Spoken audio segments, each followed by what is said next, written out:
pour mes soeurs, pour mes potes. Une émission des jeunes pour les jeunes. Pour la culture de la non-violence.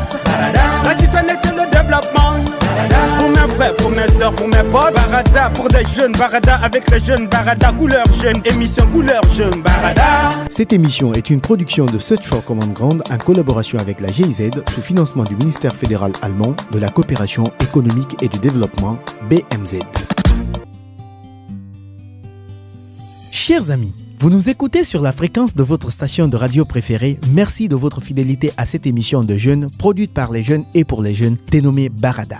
Chers auditeurs, vous êtes autour du thé où vous vaquez à vos différentes activités.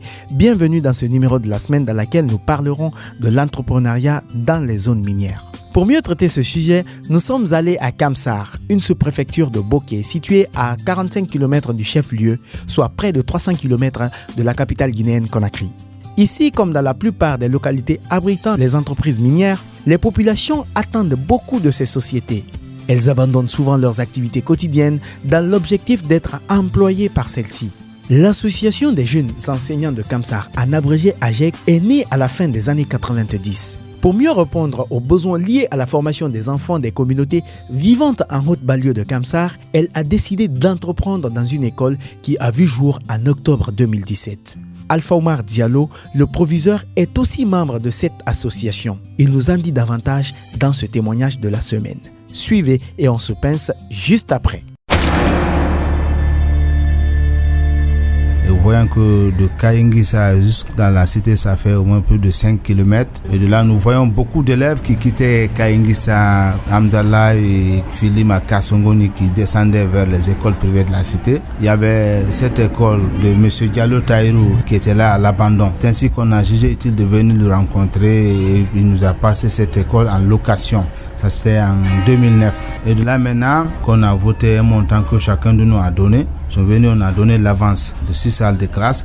De là, on a contacté les parents, mais les expliquer les frais liés au transport et les risques d'accident. C'est ainsi qu'on a été compris par certains parents. Ils ont accepté d'envoyer leurs enfants ici. On a commencé par un faible effectif. Et aujourd'hui, l'école fonctionne très bien dans la mesure où de nos jours, on a 314 élèves inscrits. Franchement, elle nous rapporte beaucoup de choses. D'abord, il y avait des jeunes qui étaient au chômage, qu'on a employé ici comme chargé de cours. En plus encore, les revenus de cette école ont permis à l'association de trouver un terrain. Donc nous sommes en train de construire 5 salles de classe pour le moment.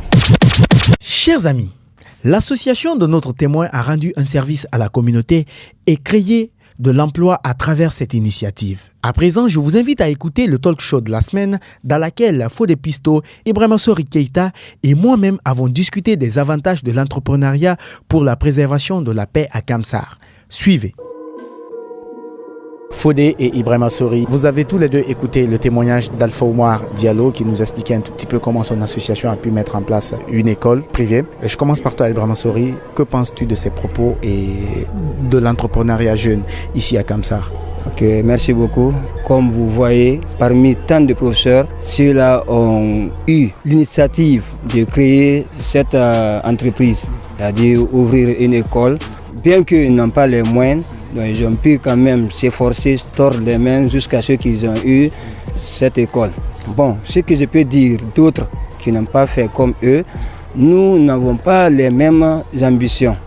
Comme vous constatez dans la ville, il y a d'autres qui préfèrent les télécentres, d'autres préfèrent d'autres choses, faire d'autres activités. Donc c'est pourquoi. Nous allons revenir à toi après. Fodé, toi tu es également un des membres de cette association des jeunes enseignants. Et globalement, comment se porte l'entrepreneuriat jeune ici à Kamsar? Bon, je suis très enchanté de cette question. Vous savez, les idées se ressemblent mais ne sont pas les mêmes. Chaque personne a sa philosophie. Et nous sommes au nombre de 15 personnes qui ont eu l'idée d'avoir cette entreprise.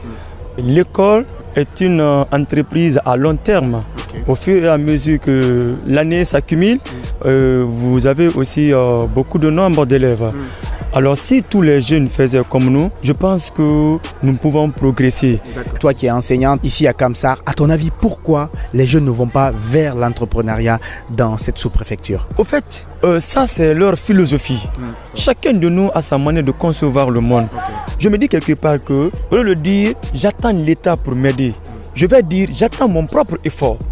Donc si moi, je sais que je suis un sortant de l'université, mais je ne peux plus maintenant croiser les bras. Je ne croise pas les bras. Les parents m'ont supporté. Je dois aussi me supporter.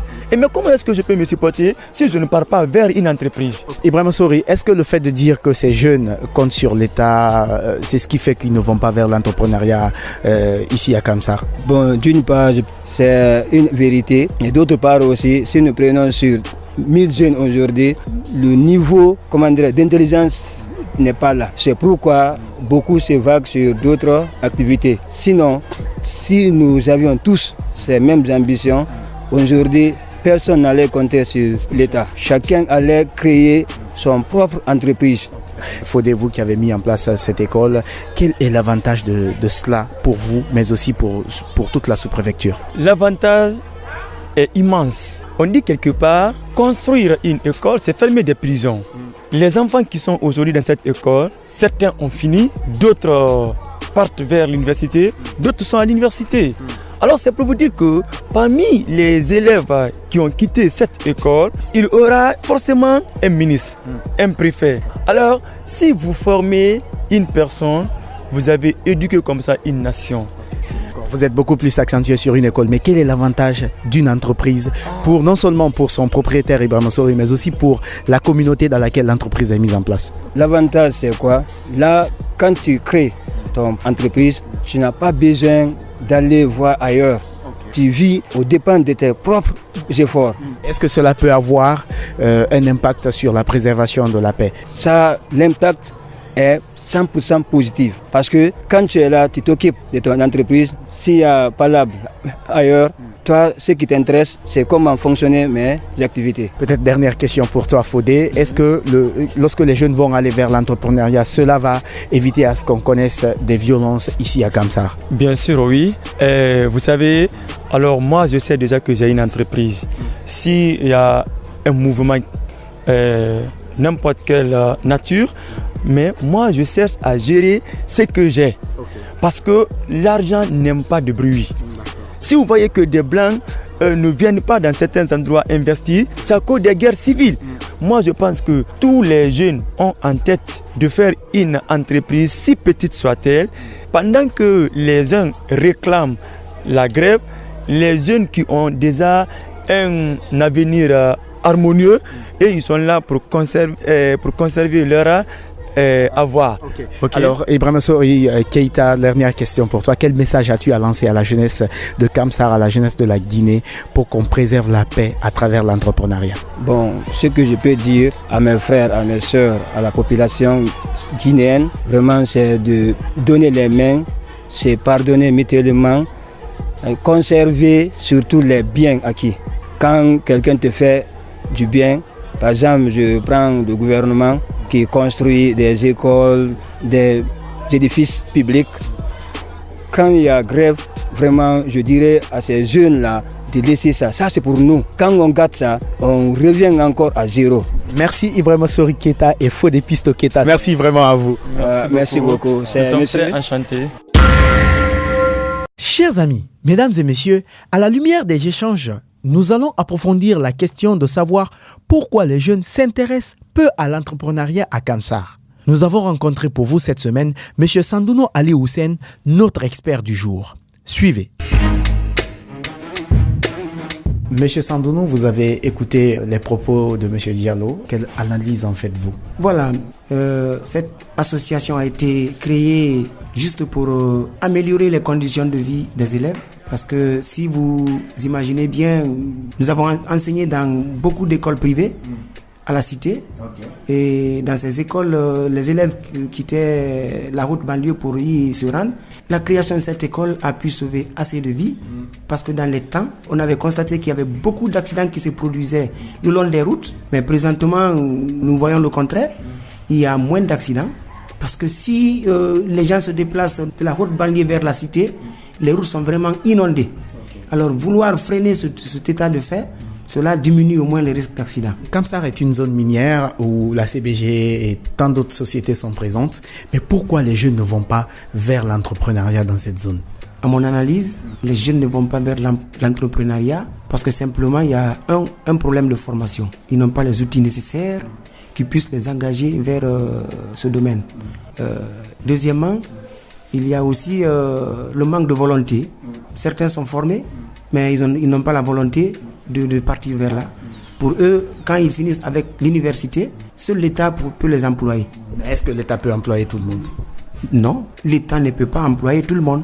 C'est pourquoi, moi, je vais conseiller les jeunes à ce qu'ils soient entrepreneurs. C'est-à-dire, ils s'orientent vers l'entrepreneuriat parce que l'État est limité. Il ne peut pas employer tous les universitaires. Le fait que les jeunes ne vont pas vers l'entrepreneuriat, vous avez expliqué un tout petit peu les raisons, mais est-ce que cela a un impact sur la stabilité, sur la paix ici à Kamsar? Bien sûr, ça a un impact parce que si les jeunes ne vont pas vers l'entrepreneuriat, l'État n'arrive pas à les employer, c'est qu'ils deviennent des chômeurs. Ils ont des diplômes gardés à la maison, ils sont des chômeurs. Ils se regroupent autour des cafés, autour des thés pour discuter de je ne sais quoi. Donc quand ils restent dans cet état, pendant des mois, voire des années, finalement ils deviennent des délinquants. Ce sont eux qui viennent maintenant pousser des autres afin qu'ils grèvent pour réclamer certains droits.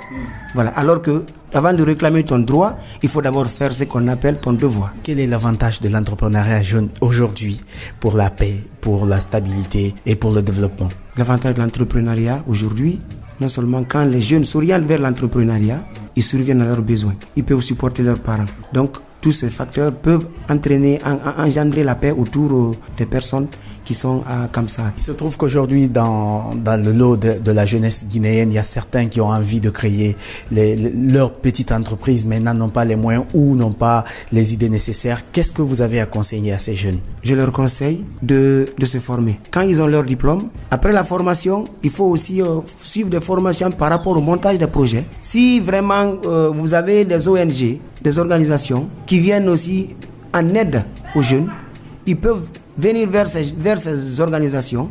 Je crois ils peuvent les aider.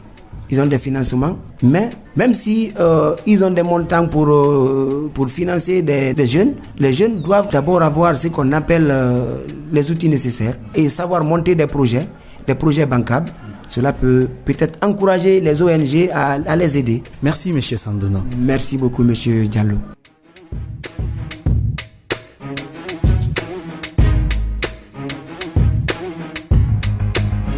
Chers auditeurs, mesdames et messieurs, amis jeunes de la Team 224, les employés des entreprises minières installées dans nos localités ont besoin de se nourrir, se déplacer, de communiquer, mais aussi de scolariser leurs enfants.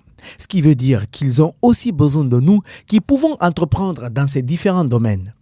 Chers amis, l'État ne peut pas employer tout le monde et les sociétés minières non plus. Comme l'a dit l'un des intervenants dans cette émission, mieux vaut compter sur ses propres efforts que de compter sur ceux des autres. Ainsi prend fin donc cette émission Barada qui a traité de l'entrepreneuriat dans les zones minières. À votre avis, chers amis, l'entrepreneuriat est-il un facteur de paix dans ces localités minières? Vous pouvez répondre à cette question en nous écrivant un SMS ou un mail à guinea@sfcg.org ou nous écrire sur notre page Facebook SFCG Guinée. Merci et à la semaine prochaine. Vous voulez réagir à cette émission? Envoyez-nous un SMS au 622 31 39 81. Vous pouvez également nous envoyer un mail sur guinea@sfcg.org ou nous suivre sur notre adresse Facebook Search for Common Ground Guinée.